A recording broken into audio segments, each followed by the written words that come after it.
Bonjour à tous et bienvenue dans cet épisode 2 sur une vulgarisation de la vision par ordinateur en intelligence artificielle. Aujourd'hui, on fait le focus essentiellement sur la donnée. Et on vous parle de data, c'est l'or noir de demain, c'est ci, c'est ça. Eh bien, c'est vrai. Et parce que ce qui est important de comprendre, c'est que dans l'automatisation de notre système, il va falloir justement amener de l'expérience métier. Et cette expérience métier, elle s'apprend via la donnée et l'expertise du métier. Alors, je vais aller plus vite et plus concret. Pour justement avoir un bon taux de reconnaissance, comme je vous disais dans l'épisode d'avant, c'est important d'avoir de la qualité sur la base de données.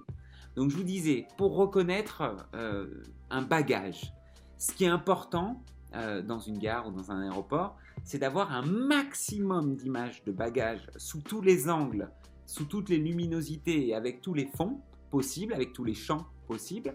Et une fois qu'on a ces énormes masses de données, donc des photos par milliers, on parle de 10 000, 20 000, 30 000, 100 000 photos de bagages différentes sur des endroits différents, et bien ensuite, il y a un gros sujet sur la catégorisation et l'annotation ou on va dire la labellisation de ces données.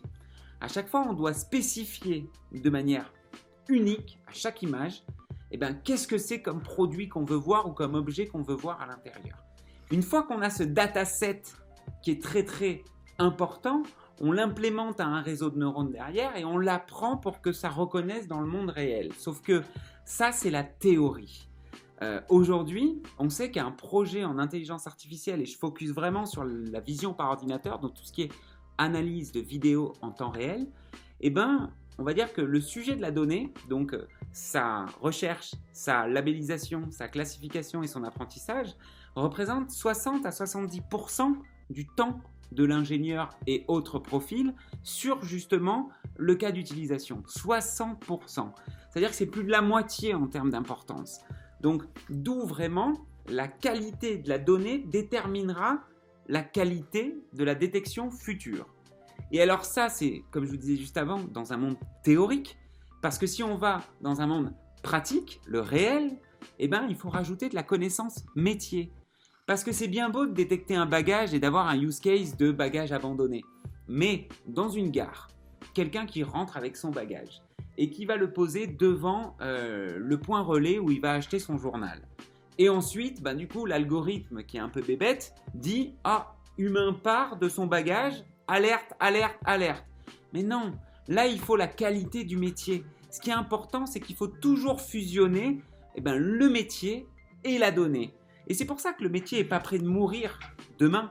C'est-à-dire que le métier, ce qui est important, c'est qu'il vienne dire « Non, non, non, non. Là, de mon expérience, je sais que les gens laissent leur bagage et font en sorte justement d'aller acheter leur petit journal et revenir ensuite. » J'insiste et j'appuie sur ce point-là. La donnée doit être augmentée par le métier pour avoir un cas d'utilisation réel et réaliste avec une bonne performance et une belle qualité. Donc vous voyez, ce qui est important justement, c'est rajouter cette qualité humaine au-dessus de cette performance logicielle. Suite au prochain épisode. Bonne journée à tous!